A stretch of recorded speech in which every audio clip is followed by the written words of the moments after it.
ఇవాళ మనం 'Hunter X Hunter' episode 1 అయితే ఎక్స్‌ప్లెయిన్ చేయబోతున్నాం. సో, లేట్ చేయకుండా ఎపిసోడ్‌ని అయితే స్టార్ట్ చేద్దాం. 'హంటర్ ఎక్స్ హంటర్' ఇది దేని గురించి బేస్ అయి ఉంటుందంటే, ఇది సేమ్ మన 'పైరేట్స్ ఆఫ్ ది కరేబియన్' లాగా ఎవ్వరు చేరుకోలేని ప్లేస్‌లకి చేరుకోవడం, ఇంకా ఎవ్వరికీ కనపడని క్రియేచర్స్‌ని వెతకడం, ఇంకా నిధిని కనిపెట్టే వాళ్ళని హంటర్స్ అని అంటారు.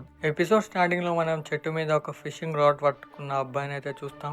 అండ్ అతని పేరు వచ్చేసి గాన్. దీని తర్వాత మనం ఫిష్ మార్కెట్ లో ఒక లేడీని అయితే చూస్తాం. ఆమె పేరు వచ్చేసి మీతో. ఈమె వచ్చేసి మన కాన్ వాళ్ళ ఆంటీ. ఇప్పుడు మీతో దగ్గరికి ఇద్దరు వ్యక్తులు వచ్చి అడుగుతారు, గాన్ ఇప్పటికి కూడా ఆ చెరువులో ఉన్న మాస్టర్ ని పట్టుకోవడానికి ట్రై చేస్తున్నాడా? దీనిపై మీతో చెప్తుంది అతను ఒక వారం నుంచి ఆగకుండా ఆ మాస్టర్ ని పట్టుకోవడానికే ట్రై చేస్తున్నాడు. దీనిపై ఆ వ్యక్తి అడుగుతాడు, నువ్వు కాన్తో ఏమన్నా ప్రామిస్ చేసావా? ఒకవేళ అతను ఆ చెరువులో ఉన్న మాస్టర్ ని పట్టుకుంటే అతన్ని హంటర్ ఎగ్జామ్ కి పంపిస్తానని. దీనిపై ఇంకో వ్యక్తి అంటాడు, ఆ అబ్బాయి పిచ్చోడు, ఎందుకంటే 5 వ్యక్తులు కలిసిన ఆ మాస్టర్ ని ఎవరు పట్టుకోలేకపోయారు. ఇంకా అతను ఒక చిన్న పిల్లాడు, అతను ఆ మాస్టర్ ని ఎలా పట్టుకోగలడు? ఇంకా మీతోకి ఇష్టమే లేదనుకుంటా గాన్ హంటర్ ఎగ్జామ్ లో పార్టిసిపేట్ చేయడం. దీనిపై ఇంకో వ్యక్తి అంటాడు, కానీ గాన్ వాళ్ళ డాడీ కూడా ఇదే ఏజ్ లో అంత పెద్ద మాస్టర్ ని పట్టుకున్నాడు. దీనిపై ఇంకో వ్యక్తి అంటాడు, కానీ కాన్ ఇది ఎప్పటికీ చేయలేడు. దీని తర్వాత మనం కాన్ అయితే చూస్తాం. అండ్ ఇప్పుడు కాన్ చాలా ప్రశాంతంగా కూర్చొని ఉంటాడు. అండ్ అప్పుడే తన ఫిషింగ్ రాడ్ లో ఏదో చిక్కినట్టు అనిపిస్తుంది. అండ్ ఇప్పుడే మనం చూస్తాం ఆ నీటి నుంచి పెద్ద మాస్టర్ అయితే బయటకు వస్తుంది. ఇప్పుడు కాన్ చాలా కష్టపడి ఎలాగో అలా మాస్టర్ అయితే పట్టుకుంటాడు. ఇప్పుడు ఆ మాస్టర్ ని చూసి అయితే విలేజ్ లో ఉన్న వాళ్ళంతా చాలా షాక్ అవుతారు. ఎందుకంటే లాస్ట్ టైం కాన్ వాళ్ళ నాన్ననే ఇంత పెద్ద మాస్టర్ ని పట్టుకున్నాడు. దాని తర్వాత ఎవరు ఇంతవరకు ఇంత పెద్ద మాస్టర్ ని పట్టుకోలేదు. అండ్ దీని తర్వాత అక్కడికి మీతో కూడా వచ్చేస్తుంది. మీతో ఇదంతా చూసి కొంచెం బాధపడుతుంది. ఇప్పుడు కాన్ మీతోతో అంటాడు, మీరేం చెప్పారో నేను అది చేశాను. ఇప్పుడు నేను హంటర్ ఎగ్జామ్ కి వెళ్ళొచ్చు కదా. ఇప్పుడు మీతో గాన్ యొక్క హ్యాపీనెస్ ని చూసి అతన్ని వెళ్ళమంటుంది. ఇప్పుడు కాన్ మీతో ప్రామిస్ చేస్తాడు, నేను ఒక బెస్ట్ హంటర్ నైతే తిరిగి వస్తానని. దీని తర్వాత మనం గాన్ యొక్క హౌస్ ని అయితే చూస్తాం. ఇప్పుడు మనం మీతో ఇంకా మీతో వాళ్ళ అమ్మని అయితే చూస్తాం. మీతో వాళ్ళ అమ్మ అంటుంది, గాన్ యొక్క బ్లడ్ లోనే ఉండొచ్చు హంటర్ అవ్వడం, ఎందుకంటే గాన్ వాళ్ళ డాడీ కూడా 12 ఏళ్ళు ఉన్నప్పుడే అంత పెద్ద మాస్టర్ ని పట్టుకున్నాడు. అండ్ అప్పటి నుంచి ఇప్పటిదాకా మళ్ళీ అంత పెద్ద మాస్టర్ ని ఎవ్వరు పట్టుకోలేదు. కానీ ఇప్పుడు గాన్ మళ్ళీ అదే ఏజ్ లో అంత పెద్ద మాస్టర్ ని పట్టుకొని అందరిని షాక్ చేశాడు. దీని తర్వాత మనం గాన్ అయితే చూస్తాం. అతను తన ఫిషింగ్ రాడ్ ని క్లీన్ చేసుకుంటూ ఉంటాడు హంటర్ ఎగ్జామ్ కి వెళ్ళడానికి. ఇప్పుడు మీతో అక్కడికి వచ్చి గాన్ తో అంటుంది, నీకు తెలుసు కదా మీ డాడీ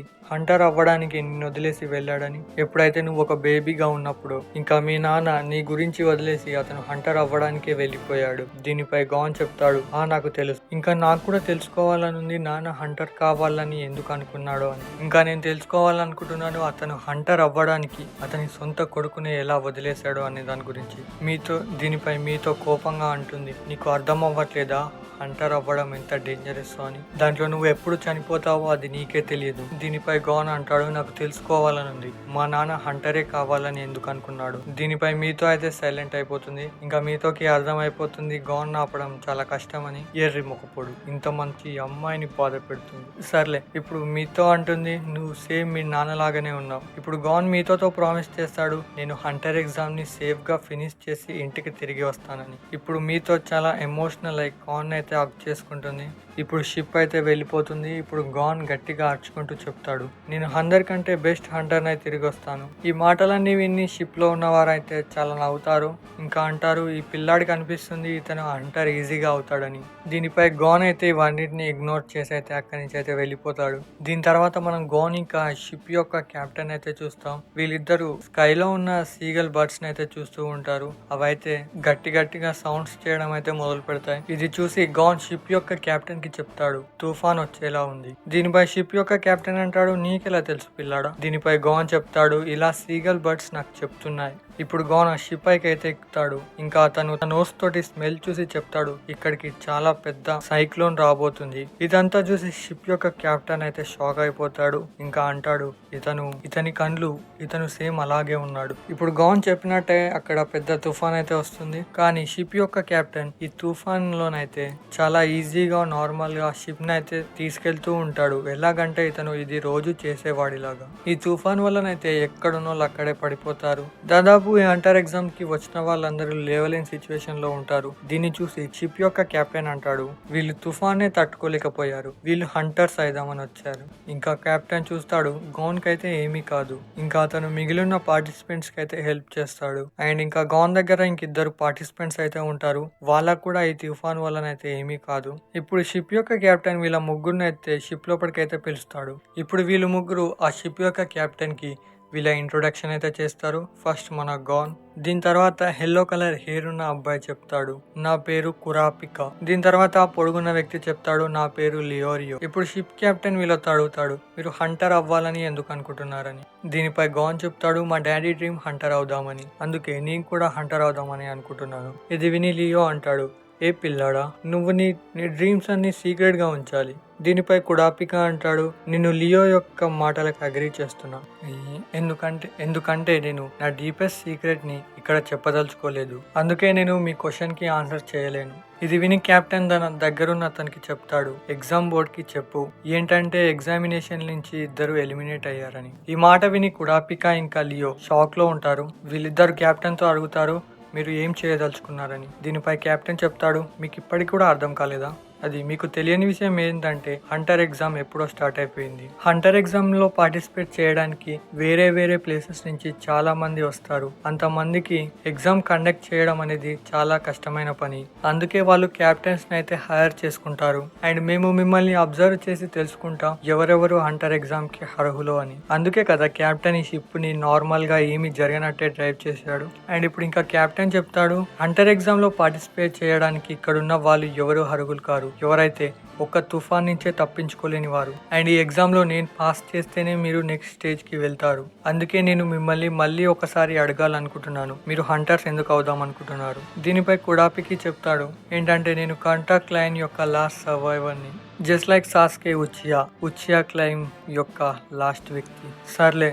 దీని తర్వాత కుడాపిక ఇంకా చెప్తాడు, 4 ఏళ్ల కింద మా క్లాన్ లో ఉండే ప్రతి ఒక్కరిని ఫ్యాంటమ్ క్లూ క్రిమినల్ గ్రూప్ చంపేసింది. దీనిపై కెప్టెన్ అంటాడు, నాకు తెలిసి నువ్వు ఒక బౌంటీ హంటర్ అవుదాం అనుకుంటున్నావు. అయితే phantom troupe class A bounty, and వీళ్ళు అందరికంటే బలమైన హంటర్స్. ఒకవేళ నువ్వు ఫ్యాంటమ్ ట్రూప్ గ్రూప్ తోటి ఫైట్ చేస్తే అది నీకు సూసైడ్ మిషన్ అవ్వచ్చు. దీనిపై కుడాపిక చెప్తాడు, నాకు చావంటే భయం లేదు. దీనిపై లియోరియో అడుగుతాడు, నువ్వు రివెంజ్ తీర్చుకోవాలనుకుంటే నువ్వు హంటర్ అవుదామని ఎందుకు వచ్చావు. ఈ లోకంలో తెలియని ఎన్నో ప్లేసెస్ ఉన్నాయి, దాంట్లోకి కేవలం హంటర్సే వెళ్ళగలరు. అండ్ ఏదైనా ఇన్ఫర్మేషన్ ని గ్యాదర్ చేయాలన్నా అండ్ ఇలాంటి ఎన్నో పనులు ఉంటాయి, అది కేవలం హంటరే చేయగలడు. ఇప్పుడు గాన్ లియోరియోతో అడుగుతాడు, మీరు హంటర్ ఎందుకు అవుదాం అనుకుంటున్నారని. దీనిపై లియో చెప్తాడు, నేను కేవలం మనీ కోసమే హంటర్ అవుదాం అనుకుంటున్నాను. నాకు తెలిసినంత వరకు పైసలతోటి అన్ని ప్రాబ్లమ్స్ సాల్వ్ అయిపోతాయి. దీనిపై కుడాపిక అంటాడు, లియోరియో మీరు డబ్బు ఉంటే ఏదైనా కొనగలరు, కానీ స్టాండర్డ్స్ కొనగలరు. వెయిట్ ఎ మినిట్, స్టాండర్డ్స్ అంటే ఏంటి నాకు కామెంట్ చేసి చెప్పండి, అదేంటో నాకు తెలియదు. ఈ మాట విని లియోరియోకి అయితే చాలా కోపం వస్తుంది. అతను అంటాడు, నన్ను ఒకసారి బయట కలువు, నేను నీ క్లయింట్ ని నామరూపాలు లేకుండా చేస్తా. దీనిపై కుడాపిక అంటాడు, నువ్వు ఇప్పుడు ఏదేదో వాగావో అదంతా వెనక్కి తీసుకో లియోరియో. అండ్ లియోరియో అక్కడి నుంచి అయితే వెళ్ళిపోతాడు. దీన్ని చూసి కుడాపిక కూడా లియోరియో వెనకాల వెళ్ళిపోతాడు. అండ్ షిప్ కెప్టెన్ వీళ్ళని ఆపడానికి ఎంతో ట్రై చేస్తాడు, కానీ వాళ్ళు ఆగరు. దీనిపై గాన్ అంటాడు, వాళ్ళని వెళ్ళని కెప్టెన్. అప్పుడే ఆ షిప్ యొక్క క్రూ మెంబర్ అక్కడికి వచ్చి కెప్టెన్ తో చెప్తాడు, కెప్టెన్ మన షిప్ పైకి ఒక పెద్ద సుడిగుండం రాబోతుంది, అండ్ ఇది ఈసారి మన షిప్ కి తాకిందంటే మన షిప్ మిగలదు. దీని తర్వాత మనం చూస్తాం గాన్ అందరు షిప్ మెంబర్స్ తోటి కలిసి ఆ షిప్ ని కంట్రోల్ చేయడానికి అయితే ట్రై చేస్తూ ఉంటాడు. అండ్ అక్కడే మనం చూస్తాం లియోరియో ఇంకా కుడాపిక వీళ్ళిద్దరు గొడవ పడుతూ ఉంటారు. ఈ షిప్ లో ఉన్న వాళ్ళకి ఒక బాధ ఉంటే వీళ్ళిద్దరికి ఒక బాధ ఉంది. అండ్ అప్పుడే కాత్సువో దగ్గర ఉన్న క్రూ మెంబర్స్ తన చేతిలో ఉండే తాడుని అయితే వదిలేస్తారు, కానీ కేవలం కాత్సువోనే ఆ తాడుని పట్టుకొని ఉంటాడు. దీనివల్ల ఆ ఎయిర్ యొక్క ప్రెజర్ కి అయితే ఇతను గాల్లోకి అయితే ఎగిరిపోతాడు. అండ్ అప్పుడే కుడాపిక ఇంకా లియోరియో కాత్సువాని పట్టుకోవడానికి అయితే ట్రై చేస్తాడు, కానీ వాళ్ళ చేతుల నుంచి అయితే జారిపోతాడు. అండ్ అప్పుడే మన గాన్ వీళ్ళిద్దరి మధ్యల నుంచి అయితే ఎగిరి కాత్సువాని అయితే పట్టుకుంటాడు. వీళ్ళిద్దరు కలిసి మన గాన్ యొక్క కాళ్ళని అయితే పట్టుకుంటారు. ఎలాగైతేనే వీళ్ళందరూ కలిసి కాత్సువాని అయితే కాపాడతారు. దీని తర్వాత లియోరియో ఇంకా కుడాపిక గాన్ ని తిడుతూ ఉంటారు, ఒకవేళ మేము నీ కాళ్ళని పట్టుకోపోతే నువ్వెప్పుడో చచ్చుండేవాడివి. ఇప్పుడు కాత్సువో గాన్ తోటి అంటాడు, నన్ను కాపాడినందుకు థ్యాంక్ యూ. దీనిపై గాన్ అంటాడు, ఇది నేను ఒక్కనే చేయలేదు, నాకు లియోరియో ఇంకా కుడాపిక కూడా హెల్ప్ చేశారు. దీనిపై కాత్సువో కూడా వాళ్ళిద్దరికి థ్యాంక్ యూ అని చెప్తాడు హెల్ప్ చేసినందుకు. ఇప్పుడు కుడాపిక అంటాడు, నీతో గొడవ పడ్డందుకు సారీ మిస్టర్ లియోరియో. నన్ను మిస్టర్ లియోరియో అని పిలవకు, నాకెంతో వింతగా ఉంది. నన్ను జస్ట్ లియోరియో అని పిలువు. ఇంకా లియోరియో అంటాడు, నేను నీ క్లైమ్ గురించి తప్పుగా మాట్లాడినందుకు సారీ. ఎలాగలా వీళ్ళు ముగ్గురు అయితే ఫ్రెండ్స్ అయిపోతారు. ఇదంతా చూసి షిప్ కెప్టెన్ అంటాడు, నాకు మీరు ముగ్గురు నచ్చారు అండ్ ఇప్పుడు నేను ఈ ముగ్గురిని ఎగ్జామ్లో పాస్ చేస్తున్నాను అండ్ నేను మిమ్మల్ని నెక్స్ట్ స్టేజ్కి తీసుకువెళ్తాను. అండ్ ఈ మాట విని వీళ్ళు ముగ్గురు అయితే చాలా సంతోషిస్తారు. దీంతో మన ఫస్ట్ ఎపిసోడ్ అయితే కంప్లీట్ అయిపోతుంది. And sorry bro episode late అయినందుకు. నెక్స్ట్ ఎపిసోడ్ అయితే టైంకి అప్లోడ్ చేస్తాను. ఇంకా 2 అన్న 3 డేస్లోనన్నా నెక్స్ట్ ఎపిసోడ్ అప్లోడ్ చేస్తాను. సో మళ్ళీ కలుద్దాం నెక్స్ట్ ఎపిసోడ్. Bye bye.